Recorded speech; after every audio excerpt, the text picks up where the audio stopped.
नमस्कार साथियों, आज देश जी के ट्रिक में आप सभी का स्वागत है। दोस्तों, इस वीडियो में मैं आपके रेलवे आरपीएफ कांस्टेबल एग्जाम 2024 के लिए जीके जीएस का टॉप 50 महत्वपूर्ण प्रश्नों को कराने वाला हूं, जो कि आपके एग्जाम्स के लिए काफी ज्यादा महत्वपूर्ण रहने वाला है। तो साथियों, इस वीडियो को आप बड़ी ही ध्यानपूर्वक एंड तक जरूर देखिएगा। तो साथियों, आज का पहला प्रश्न है, सत्य शोधक समाज की स्थापना निम्नलिखित में से किसने की थी? ऑप्शन है महात्मा गांधी, ज्योतिबा फुले, बाल गंगाधर तिलक और ऑप्शन डी है सुभाष चंद्र बोस है। तो साथियों, सत्य शोधक समाज की स्थापना ज्योतिबा फुले ने की थी। राइट आंसर ऑप्शन बी हो जाएगा, ज्योतिबा फुले। नेक्स्ट क्वेश्चन है, भारत के नियंत्रक और महालेखा परीक्षक अर्थात सीएजी भारतीय संविधान के किस अनुच्छेद में है? इसका ऑप्शन है अनुच्छेद 143, अनुच्छेद 148, अनुच्छेद 152 और ऑप्शन डी है अनुच्छेद 226 है। तो साथियों, भारत के नियंत्रक और महालेखा परीक्षक अर्थात सीएजी भारतीय संविधान के अनुच्छेद 148 में है। राइट आंसर ऑप्शन बी हो जाएगा, अनुच्छेद 148 है। ओके फ्रेंड्स, नेक्स्ट क्वेश्चन है, बक्सर के युद्ध का नेतृत्व निम्नलिखित में से किसने किया था? तो साथियों, बक्सर के युद्ध का नेतृत्व हेक्टर मुनरो ने किया था। राइट आंसर ऑप्शन सी हो जाएगा, हेक्टर मुनरो। और साथियों, बक्सर का युद्ध कब हुआ था? तो साथियों, बक्सर का युद्ध जो है 1764 ईस्वी में हुआ था। कब? 1764 ईस्वी में। ओके फ्रेंड्स, इसको आप अच्छे से जरूर याद रखिएगा। अगला प्रश्न है, मौलिक कर्तव्य संविधान के किस अनुच्छेद में है? तो प्यारे साथियों, आपको बताना है मौलिक कर्तव्य संविधान के किस अनुच्छेद में है। इसका ऑप्शन है अनुच्छेद 51 ए, अनुच्छेद 48, अनुच्छेद 39 ए और ऑप्शन डी है अनुच्छेद 44 है। तो साथियों, मौलिक कर्तव्य जो है भारतीय संविधान के अनुच्छेद 51 ए में है। किसमें? अनुच्छेद 51 ए में। अर्थात इस प्रश्न का राइट आंसर ऑप्शन ए हो जाएगा। साथियों, अगर आपसे पूछा जाए कि मौलिक कर्तव्य भारतीय संविधान के किस भाग में है, तो साथियों अगर आपसे भाग पूछा जाए तो यह भाग 4 ए में है। किसमें? भाग 4 ए में। और कहां से लिया गया है? तो मौलिक कर्तव्य जो है यह आपका रूस देश के संविधान से लिया गया है। इस पॉइंट को आप अच्छे से जरूर याद रखिएगा। चलिए बढ़ते हैं नेक्स्ट क्वेश्चन की ओर। नेक्स्ट क्वेश्चन आपसे पूछा गया है, संविधान दिवस प्रत्येक वर्ष किस तिथि को मनाया जाता है? 25 नवंबर, 20 जनवरी, 26 दिसंबर या फिर ऑप्शन डी है 26 नवंबर। तो प्यारे साथियों, संविधान दिवस प्रत्येक वर्ष जो है 26 नवंबर को मनाया जाता है। कब? 26 नवंबर को। अर्थात इस प्रश्न का करेक्ट आंसर ऑप्शन डी बन जाएगा। अगला प्रश्न है, ड्राफ्ट कमीशन का गठन निम्नलिखित में से किस वर्ष हुआ था? 1946 में, 1949 में, 1947 या फिर ऑप्शन डी है 1952 में। तो मेरे प्यारे साथियों, ड्राफ्ट कमीशन का गठन जो है यह आपका 1947 ईस्वी में हुआ था। राइट आंसर ऑप्शन सी हो जाएगा, 1947 में। साथियों, अगर आपसे डेट पूछा जाए तो 29 अगस्त। कब? 29 अगस्त 1947 ईस्वी में जो है आपका ड्राफ्ट कमीशन गठन का जो है आपका गठन हुआ था। किसका? ड्राफ्ट कमीशन का। ओके फ्रेंड्स, इसको आप अच्छे से जरूर याद रखिएगा। नेक्स्ट क्वेश्चन है, टोक्यो पैरा ओलंपिक में सबसे ज्यादा स्वर्ण पदक किस देश ने जीता है? तो सभी साथी बताएंगे कि टोक्यो पैरा ओलंपिक में सबसे ज्यादा स्वर्ण पदक जो है किस देश ने जीता है? तो साथियों, यह आपका चीन देश ने जीता है। राइट आंसर ऑप्शन बी हो जाएगा, चीन। प्रधानमंत्री रोजगार योजना की शुरुआत किस पंचवर्षीय योजना के तहत हुई थी? तो साथियों, आपको बताना है प्रधानमंत्री रोजगार योजना की शुरुआत किस पंचवर्षीय योजना के तहत हुई थी? तो साथियों, आपका राइट आंसर ऑप्शन डी हो जाएगा, 8वीं पंचवर्षीय योजना। ओके फ्रेंड्स, इसको आप अच्छे से जरूर याद रखिएगा। चलिए बढ़ते हैं नेक्स्ट क्वेश्चन की ओर। नेक्स्ट क्वेश्चन आपसे पूछा गया है, चंगाई लोक नृत्य शैली निम्नलिखित में से किस राज्य से संबंधित है? नागालैंड, असम, मणिपुर या फिर कर्नाटक। तो साथियों चंगाई लोक नृत्य शैली जो है आपका ये है नागालैंड राज्य से संबंधित है। राइट आंसर ऑप्शन ए हो जाएगा नागालैंड। संघ की कार्यपालिका भारतीय संविधान के किस भाग में है? तो साथियों आपको बताना है कि संघ की कार्यपालिका भारतीय संविधान के किस भाग में है। ऑप्शन है भाग 2, भाग 3, भाग 4 या फिर ऑप्शन डी है भाग 5। तो साथियों संघ की कार्यपालिका भारतीय संविधान के भाग 5 में है। राइट आंसर ऑप्शन डी हो जाएगा भाग 5। साथियों भाग 4 में क्या है? तो भाग 4 में आपका डीपीएसपी है। क्या? डीपीएसपी अर्थात राज्य का नीति निर्देशक तत्व। और भाग 3 में क्या है? तो भाग 3 में जो है आपका ये है मौलिक अधिकार के बारे में बताया गया है। और भाग 2 में क्या है? तो भाग 2 में आपका नागरिकता के बारे में बताया गया है। ओके फ्रेंड्स क्लियर है। चलिए बढ़ते हैं नेक्स्ट क्वेश्चन की ओर। नेक्स्ट क्वेश्चन आपसे पूछा गया है किस देश ने सबसे ज्यादा बार एशियन गेम्स की मेजबानी की है? अमेरिका, श्रीलंका, थाईलैंड या फिर ऑस्ट्रेलिया। तो साथियों सबसे ज्यादा बार एशियन गेम्स की मेजबानी थाईलैंड देश ने की है। राइट आंसर ऑप्शन सी हो जाएगा थाईलैंड। पंडित रामनारायण का संबंध निम्नलिखित में से किस वाद्य यंत्र से है? तो प्यारे साथियों पंडित रामनारायण का संबंध जो है सारंगी वाद्य यंत्र से है। राइट आंसर ऑप्शन ए हो जाएगा सारंगी वादक। संपत्ति का अधिकार किस संविधान संशोधन के द्वारा हटाया गया था? तो सभी साथी बताएंगे कि संपत्ति का अधिकार जो है किस संविधान संशोधन के द्वारा हटाया गया था। तो साथियों यह आपका 44वां संविधान संशोधन 1978 के द्वारा हटाया गया था। प्रश्न नंबर 13 का करेक्ट आंसर ऑप्शन सी बन जाएगा। निम्नलिखित में से पृथ्वी की जुड़वा ग्रह किसे कहा जाता है? तो सभी साथी बताएंगे कि निम्नलिखित में से पृथ्वी की जुड़वा ग्रह या फिर जुड़वा वाहन किसे कहा जाता है? ऑप्शन है शुक्र, बुध, मंगल या फिर शनि। तो प्यारे साथियों पृथ्वी की जुड़वा ग्रह या फिर जुड़वा वाहन जो है आपका शुक्र को कहा जाता है। किसको? शुक्र को। प्रश्न नंबर 14 का करेक्ट आंसर ऑप्शन ए हो जाएगा। ओजोन दिवस प्रत्येक वर्ष किस तिथि को मनाया जाता है? इसका ऑप्शन है 12 जनवरी, 14 जनवरी, 15 सितंबर या फिर ऑप्शन डी है 16 सितंबर। तो साथियों ओजोन दिवस प्रत्येक वर्ष जो है 16 सितंबर को मनाया जाता है। राइट आंसर ऑप्शन डी हो जाएगा 16 सितंबर। भारत ने हॉकी खेल में गोल्ड मेडल किस वर्ष जीता था? तो आपको बताना है भारत ने हॉकी खेल में गोल्ड मेडल जो है किस वर्ष जीता था? तो साथियों यह आपका 1980 ईस्वी में जीता था। राइट आंसर ऑप्शन बी हो जाएगा 1980 ईस्वी में।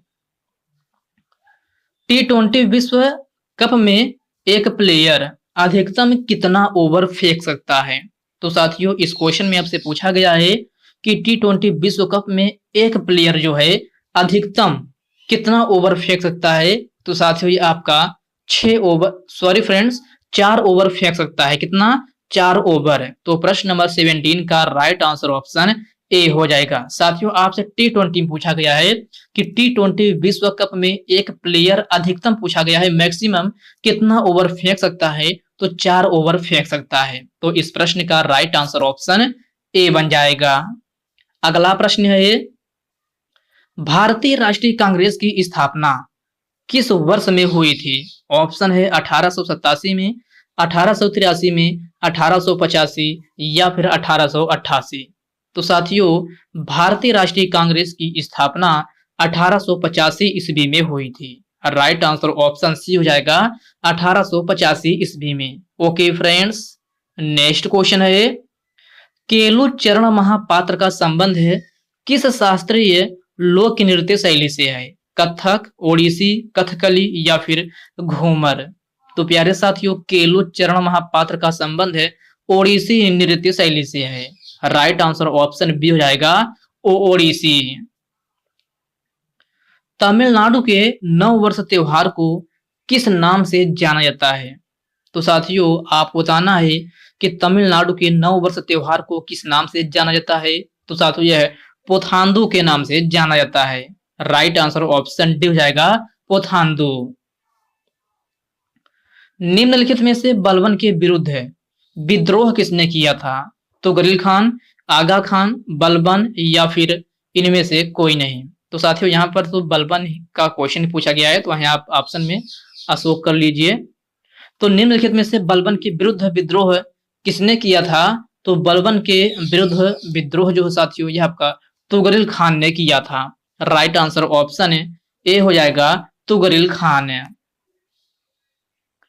आनंद मठ के लेखक कौन है?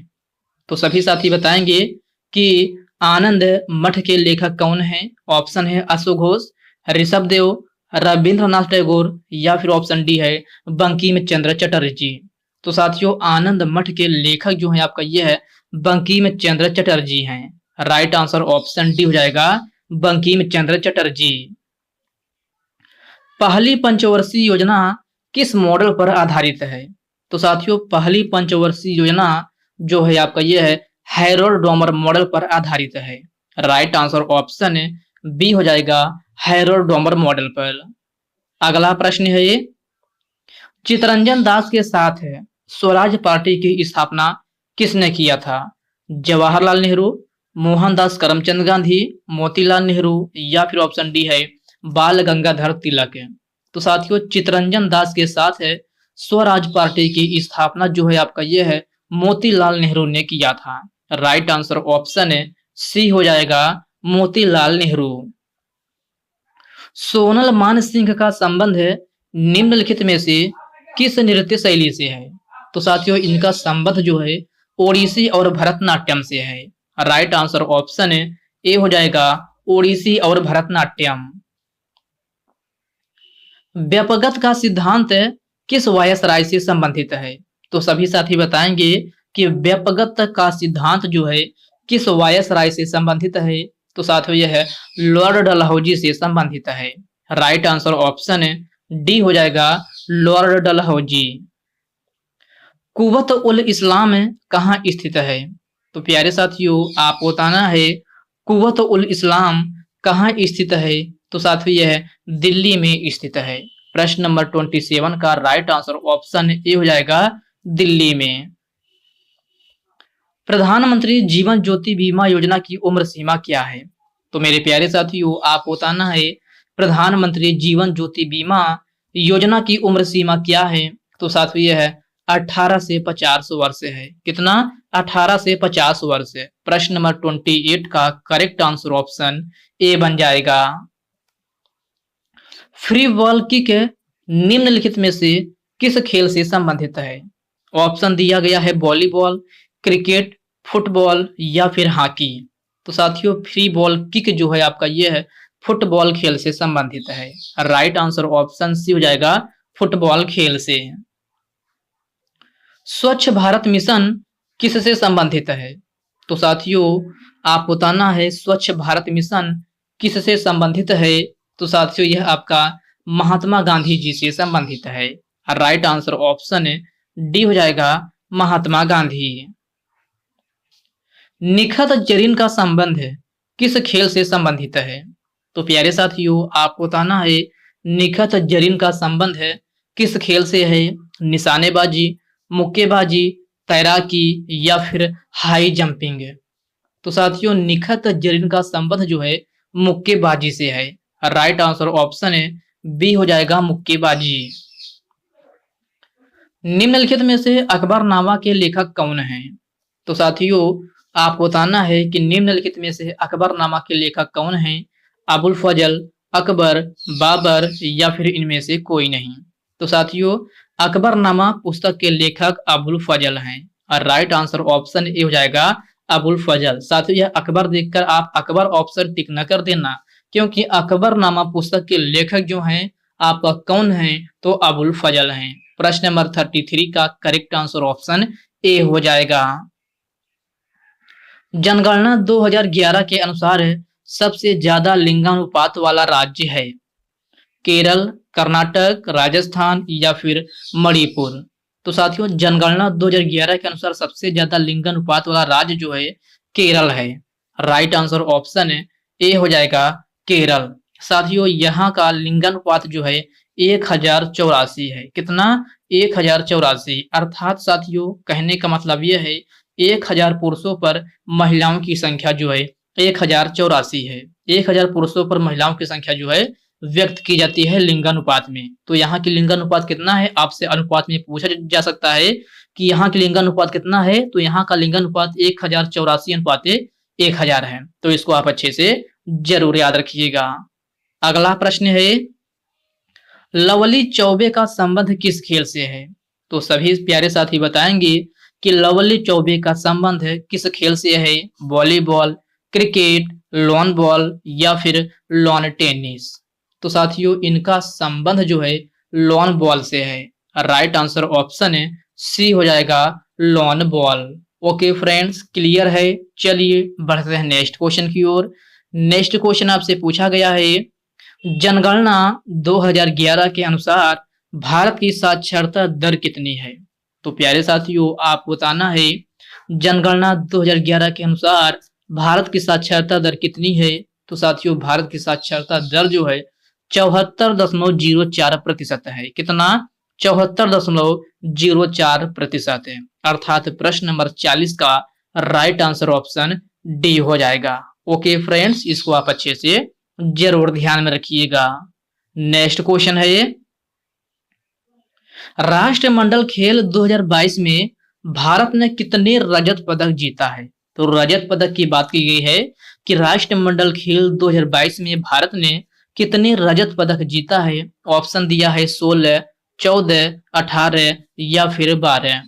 तो आपका करेक्ट आंसर ऑप्शन ए हो जाएगा 16। राष्ट्रमंडल खेल 2022 में भारत ने कुल 16 रजत पदक जीता है। तो करेक्ट आंसर ऑप्शन ए हो जाएगा। ओके फ्रेंड्स, नेक्स्ट क्वेश्चन है सीवी रमन को नोबेल पुरस्कार कब दिया गया था? ऑप्शन है 1932 में, 1929 में, 1936 में या फिर ऑप्शन डी है 1930 में।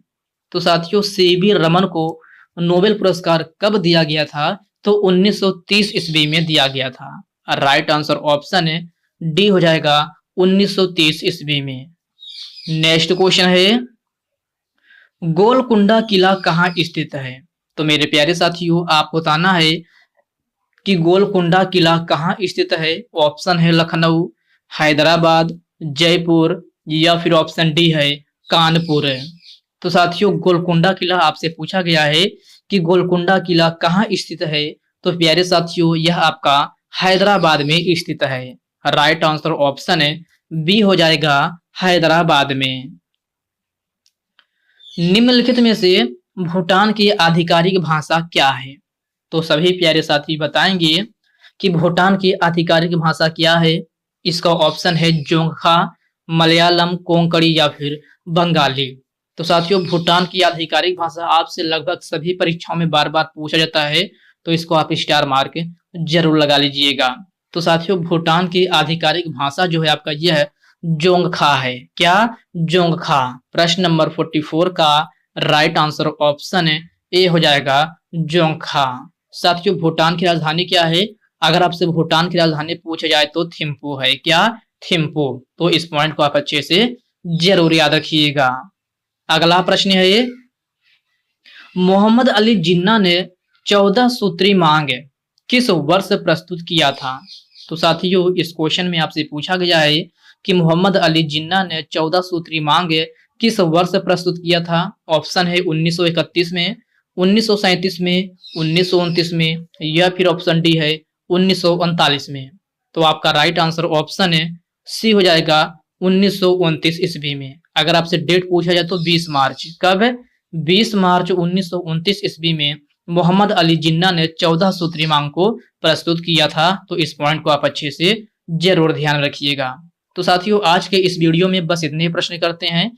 साथियों इस वीडियो में मैंने आपके पूरे 45 क्वेश्चन करा दिया है। तो साथियों यह वीडियो आपको कैसी लगी आप कमेंट बॉक्स में कमेंट करके अपना फीडबैक जरूर दीजिएगा। और साथियों यह वीडियो आपके लिए थोड़ा भी हेल्पफुल लगा हो तो इस वीडियो को लाइक कर दीजिए, अपने साथियों के साथ शेयर कीजिए। फ्रेंड्स अभी तक आप चैनल को सब्सक्राइब नहीं किए हैं तो आप जो है चैनल को सब्सक्राइब करके बेल आइकन को जरूर से जरूर प्रेस कर लीजिएगा। तो चलिए साथियों इसी के साथ हम मिलते हैं किसी नेक्स्ट वीडियो में, तब तक के लिए जय हिंद दोस्तों।